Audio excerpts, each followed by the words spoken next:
Welcome to Resourced and Resourceful Leadership, a podcast for people who care about the world and their impact in it. I'm Dr. Christine Pettit, and I'm so grateful that you're here and listening in today.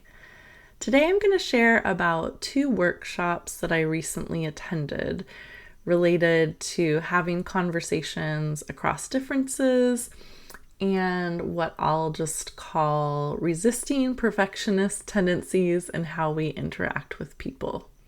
I'm sure that there is a much more concise way of saying this. In fact, we'll get to that. But I'm excited just to talk through some of what the workshops covered and how I'm thinking about things. So let's dig in. I went to these workshops as part of Confluence Rising's annual convening called Roots of Justice. For those who are not familiar, Confluence Rising is a Long Beach-based organization that does work across the state, I believe, but definitely beyond Long Beach, and they're formerly known as the California Conference for Equality and Justice, or CCEJ. When I first started going to this event, it was just this breakfast with a keynote speaker, and everyone would get up really early, go to this breakfast, hear this intense talk about some topic related to diversity or inclusion, and then all these people and that energy would leave, and I feel like it kind of dissipated. And what I love that this organization has been doing for several years now is they transformed this breakfast into a convening that is all day, and it includes usually keynotes, panel discussions, and then these breakout workshops.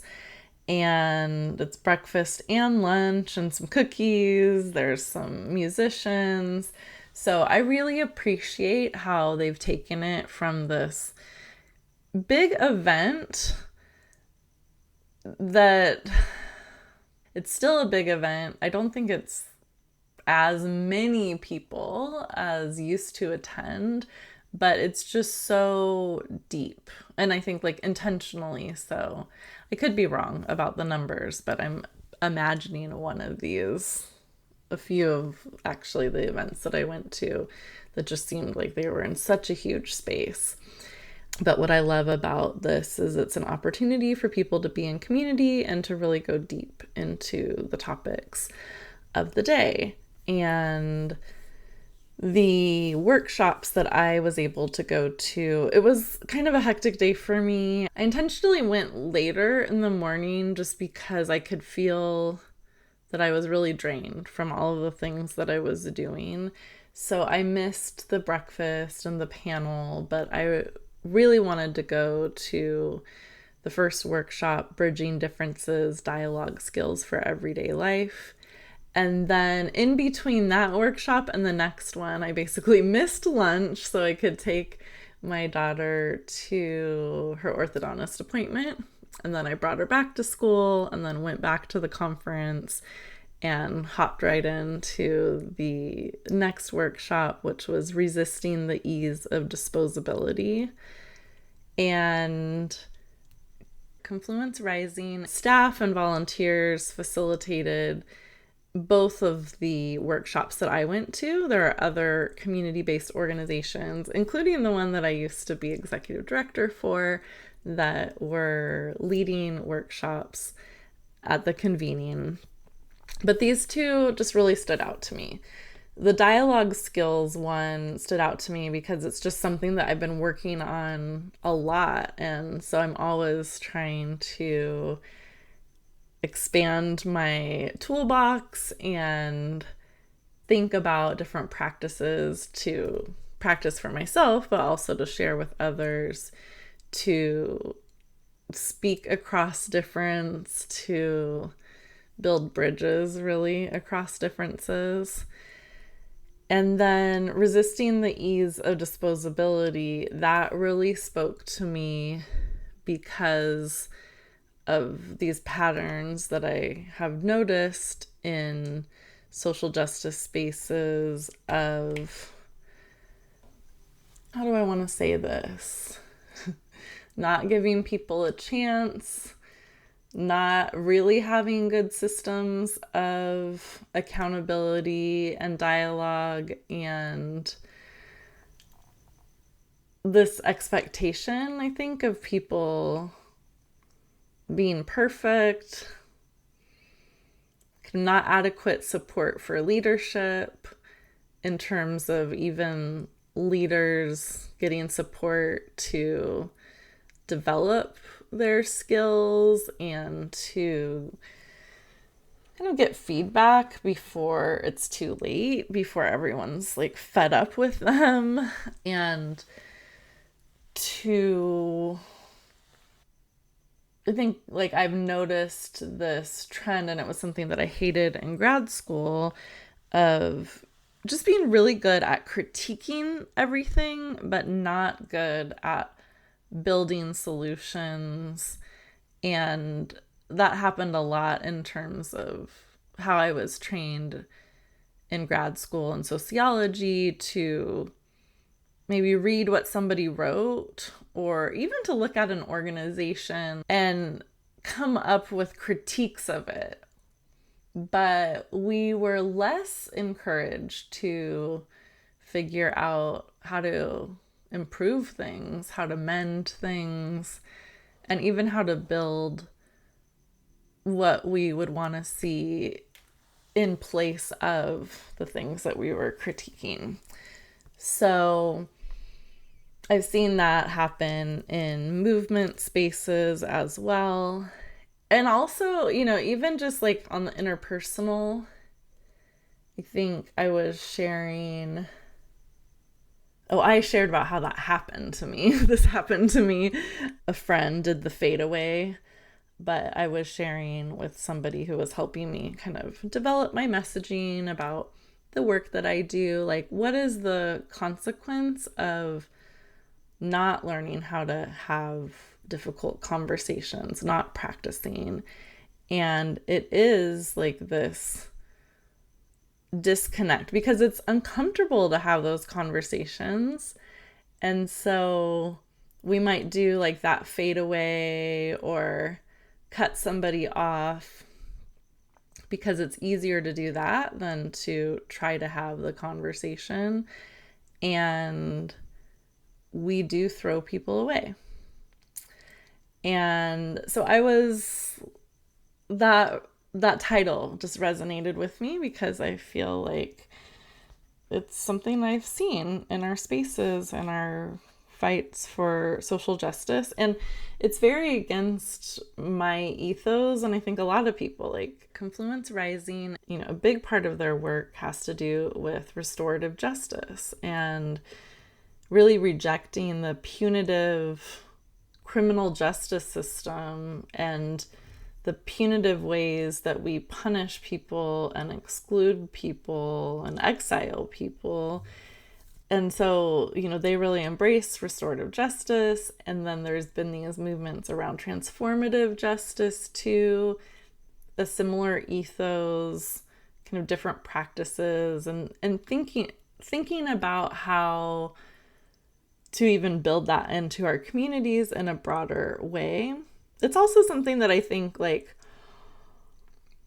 maybe this is like 1980s, 1990s, but like kind of punk culture as well. I don't know all the details, I'll just say that, but like this culture of like, we're going to address this within our community and not rely on the police or on the state, related to accountability and building space for that. And that's very counter to what some may call cancel culture. And what I would like to name in this is that the term cancel culture came up in this conversation about resisting the ease of disposability. And hearing it named was kind of a relief for me, because there was a time where I felt like you couldn't even say cancel culture was a thing, acknowledge that it is part of the air that we breathe right now in society. And I would say especially, like, I feel like there's in some ways kind of a softening, though. I mean, there's a whole bunch going on in the world that I'm not going to speak to today that people could like draw threads between. But I'll just say, I feel like there's been a softening related to the way that we are dealing with and holding people. And I'm speaking tentatively because I'm like, none of this is like uniform across the board. It's just kind of what I'm noticing. So anyway, I feel like there was a time where if you said, oh, this is cancel culture, someone else would say, no, it's accountability. And what I liked about the Resisting the Ease of Disposability workshop is they break down what is cancel culture, like how that's defined, and they do it in neutral terms. And then also, what is accountability? And there's another definition, I can't remember right now. So anyway, I think like as a sociologist, it bothered me when people would say like, no, there's no cancel culture, because I saw some things happening where there would be like anonymous complaints lodged against people in an online public platform, and this kind of like calling to get rid of folks and people losing their jobs and things like that. And there are definitely times where accountability is needed and where justice is inaccessible through maybe traditional means. But I think what I was seeing is like people all too eager to really toss folks aside. And even I've experienced this where like maybe I didn't publicly toss someone aside, or I was still continued a relationship with them, but there's a fear of even being associated with someone with that kind of stigma attached to them. And so as a sociologist, I guess I'll just say like there are features that make something like part of a culture, and I just thought like it's not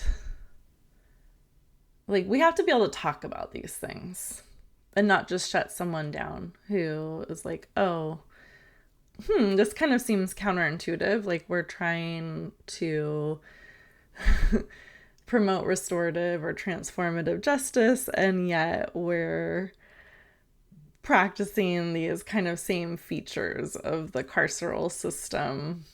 Or like, oh, we're abolitionists, but like we're gonna totally exile this person and publicly humiliate them, whatever.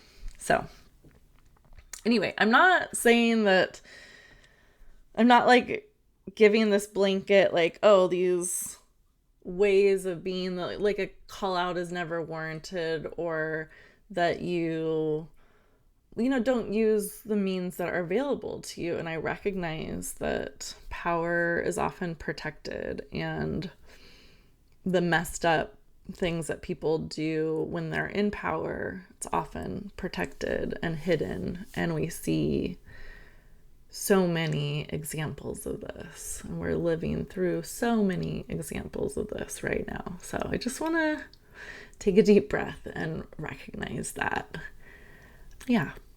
So this is going to be like a little messy, as all my podcasts are, right? Because I'm imperfectly practicing talking about things that I'm learning and seeing and wanting to share and wanting to be in conversation with you. So I will also say I don't pretend to have all the answers. I am open to conversation and dialogue, and I think it's valuable. So there's that. But I think we have to be able to talk, and like we have to be able to disagree. And you can disagree with me too. But like we need to be able to do that so we can bridge differences, so we can build something, so we can change the oppressive dynamics and the oppressive systems that we live in. If we can't do that, then we are just replicating them in a lot of ways. So let's not do that. Okay. So the dialogue skills for everyday life. I like that. It definitely reminded me of some skills that I have and practice with already, and also things that I've learned in coaching, like how to ask things or like enter conversations in a way that creates space for reflection, for learning, for openness. And that means that you have to do some work yourself to show up that way and create a space that can be restorative too. So some of the guidance that was given was, first of all, I think what was really interesting is there was some great conversation in the group around what restorative dialogue is. And there was this piece around, people were like, well, what do you mean restoration means like something is broken or needs to be fixed? And that's not always the case.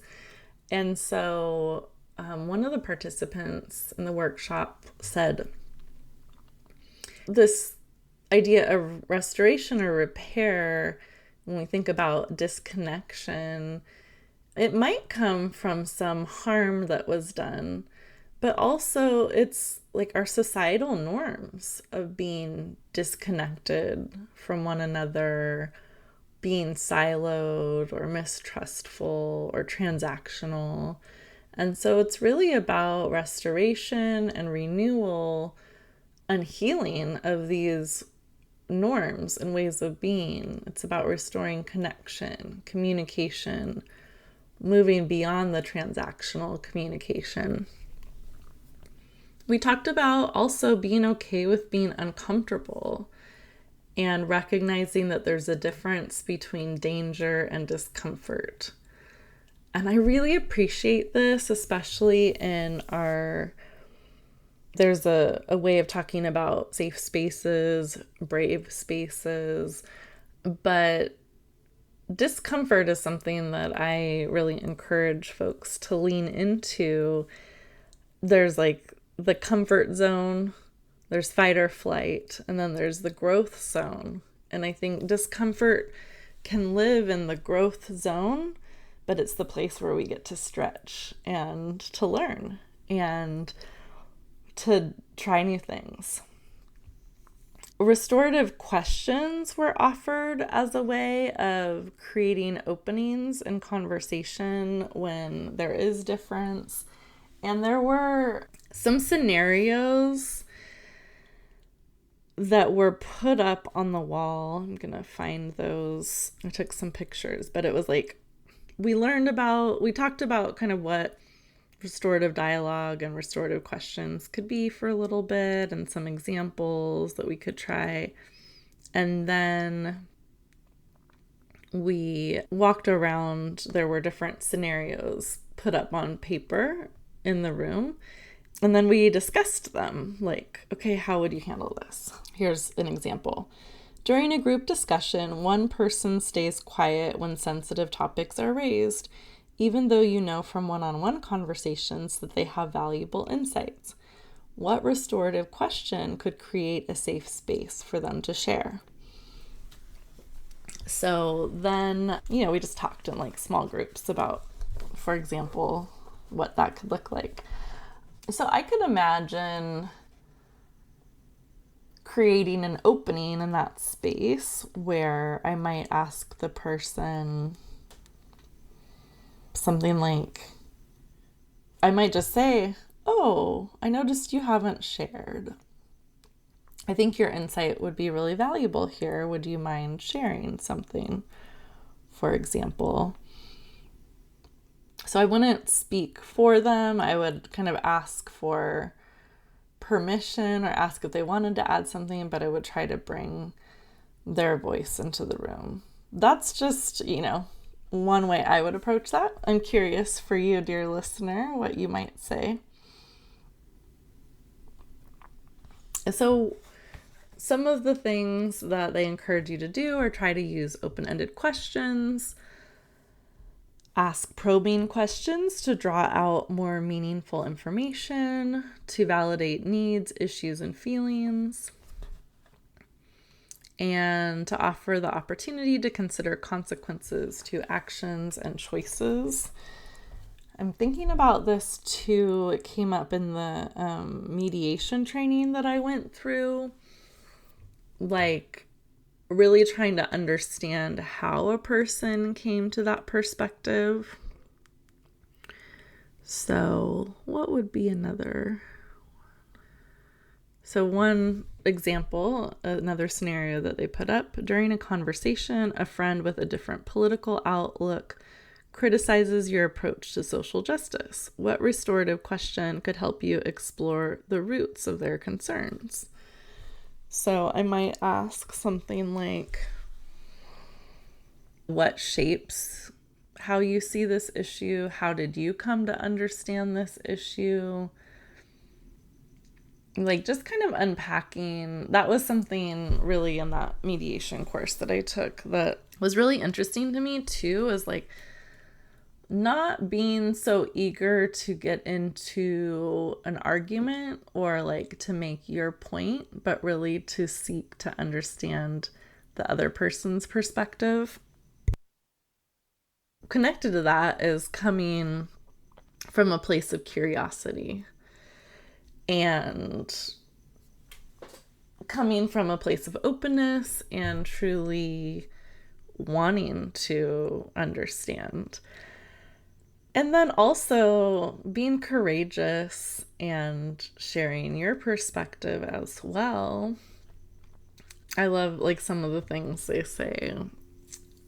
Restorative questions help to see another person in their wholeness and in their humanity, and also for you to speak and be in authenticity to yourself.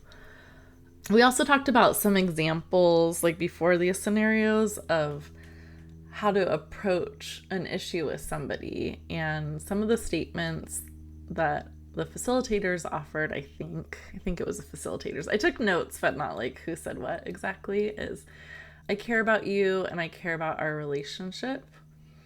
I need to tell you this and it might be hard for you to hear. I need to be true to myself. So also that's, I think, that place of validating needs, issues, and feelings. Some of it is validating your own needs and issues and feelings, and some of it is being open to doing that for others. So this might be hard to hear, or like, I'm sharing this because I care about you and I care about our relationship. In the handout, they give some other examples of restorative questions, like around gaining consent. Can I ask you about what happened? Do you feel comfortable talking about this together? Relationship building. What are some things you like or are proud of about yourself? What's the hardest personal goal you've ever set for yourself? How do you feel about it now? If you're trying to understand a situation and what happened, what was going through your mind at the time, what have you learned since then, if anything? Questions to understand underlying needs, like how were you feeling at that moment, or what values, personal beliefs were alive for me during those moments of decision making. And then also maybe when you're facilitating or in a group setting, these continuing conversation with curiosity is what they labeled it, but who can connect with what so-and-so shared?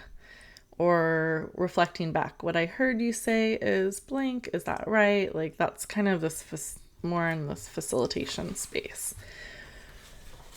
So I always appreciate getting to practice and like think about how to use my dialogue skills. And as I've been talking through this, I'll just do a little plug and I'll put it in the show notes that I do have a prep guide for how to prepare for difficult conversations. And while it's not framed in this kind of restorative dialogue approach, like the way that I've been talking about it, it certainly has those principles. It's really about grounding in your own self-leadership, thinking about the bigger picture for having a conversation, thinking about the purpose and outcomes of a conversation, and then looking at how you want to show up, what dialogue skills you can practice, how you can stay in the growth zone and take care of yourself before, during, and after the conversation.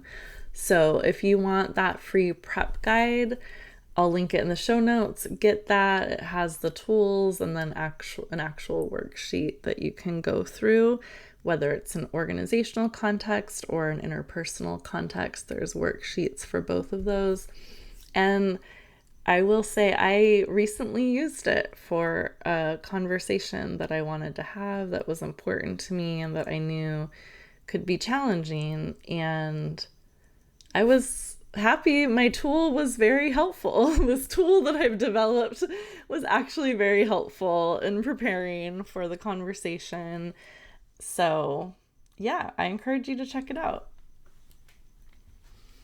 So part 2 of this is then going into the next workshop, Resisting the Ease of Disposability.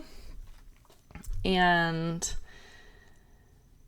they shared some definitions. So the first definition they shared was accountability, the act of taking ownership of our actions and impact.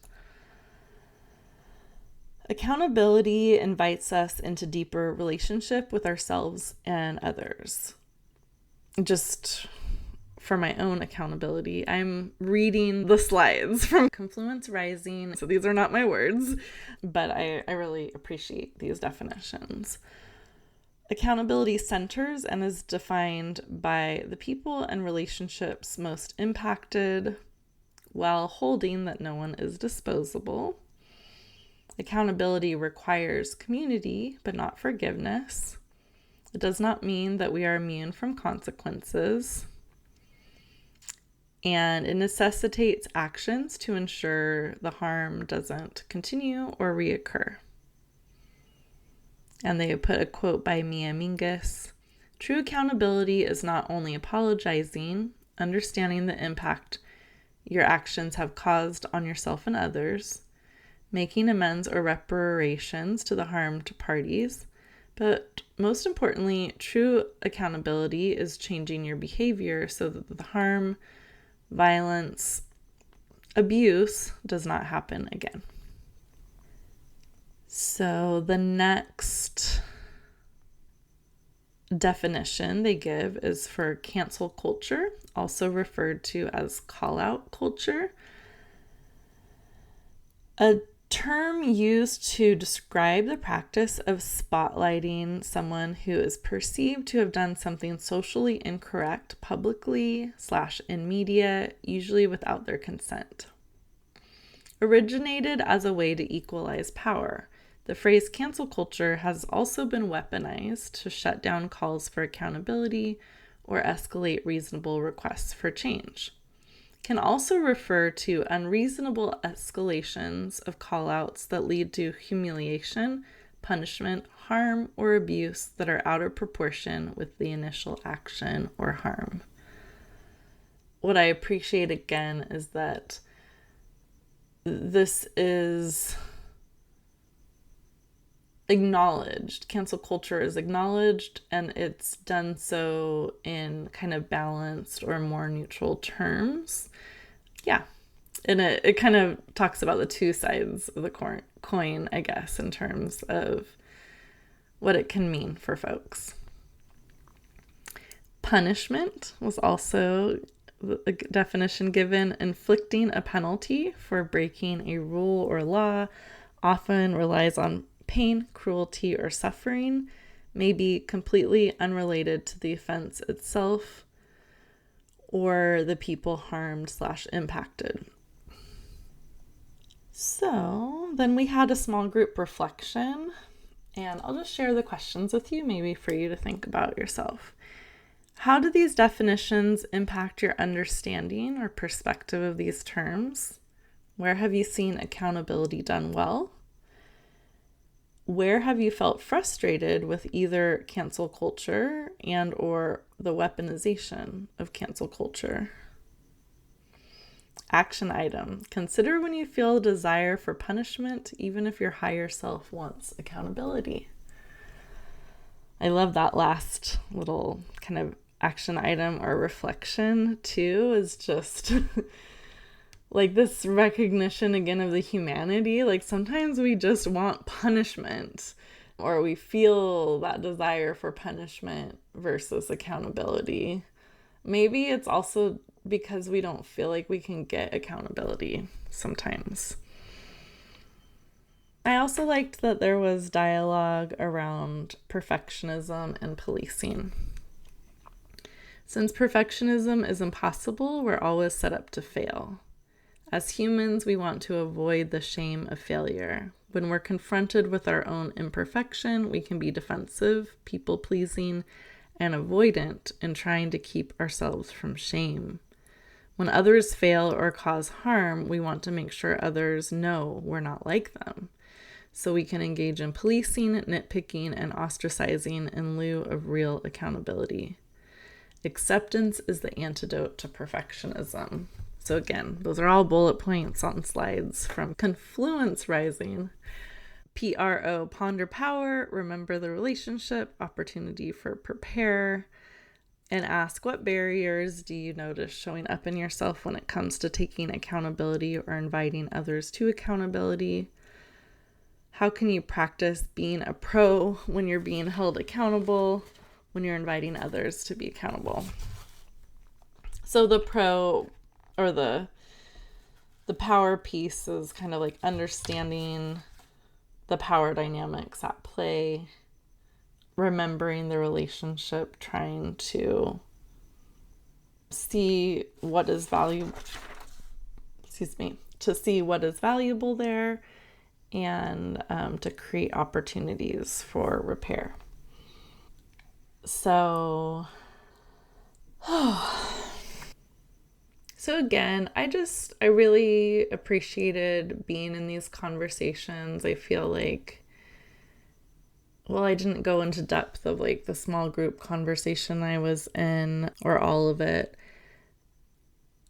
It was really nice to have these things named in a group and be able to talk through them and just to consider them myself. And I wanted to share them in this podcast because they're just connected to things I care about, and even like,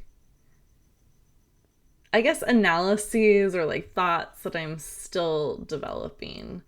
But because I valued these workshops by Confluence Rising, I wanted to just share about them here. And I'm really curious to hear from you what stood out to you, and again, just to be in dialogue with you. Speaking of dialogue, coming up in April, on April 11th, 2026, for those who are listening in the future, I'm going to be on a panel. This is my little segue. So I'm going to be on a panel with some other cool podcasters, And let me share with you the description. So, the event is called Podcasting Our Communities, The Podcasters Speak. It is on April 11th at 2 p.m. It's free. Donations are welcome. It's at this space called Collage in San Pedro. And it is me and then a few other podcasters, Doña Junta, Douglas Johnson, and Javier Proenza, and Melina Paris, a longtime friend, is hosting, and also fellow podcaster, is hosting the panel. And so you get to meet the podcasters and hear about the art and aesthetics of the form. Anyway, I will share more information about that as it comes out. But if you're in the Southern California area, please save the date. I'd love to see you there. And thank you again for listening in today. If you want to hear more of the Resourced and Resourceful Leadership podcast, please follow or subscribe to the show wherever you like to listen to your podcasts. To support the show, please leave a 5-star review and share it with a few people who you think would appreciate it. Again, word of mouth, that's where it's at. Post it on your social media. Tell someone in a conversation. Be like, oh yeah, I was thinking about cancel culture and accountability the other day because Christine was talking about it. Whatever. And of course, please check out the link to SpeakPipe in the show notes. I'd love it if you left me a message about what stood out to you from this show or topics you'd like me to cover in the future. I'm also getting ready to do some interviews coming up. So if there's anyone or type of person that you'd like to hear me in dialogue with, please let me know. Thanks again and take good care. P.S. I know I've completely wrapped up the show, but I've been thinking about last week's episode where I was talking to a part of myself. The part that is afraid of being thrown away, the part that is afraid of being left behind. And I talked about how my coach that I'm working with right now, Dewey, named that for girls, for women, being competitive is often seen as a negative. What I didn't mention, but it's just been like circling in my brain, I guess, this week, is the other dynamic that he named, that women are often socialized and girls are socialized to compete with one another and to be competitive with each other, to see each other as a threat, to be pitted against each other. That's been circulating in my brain. And also, I think part of what's resonant is that I have a daughter, and thinking about how to support her and caring for all of her parts, including the parts that might feel jealous or competitive. But I just wanted to name that dynamic as well, and kind of as a PS and continuation of my conversation from last week. So thanks for listening, and now I will cue the lovely outro music.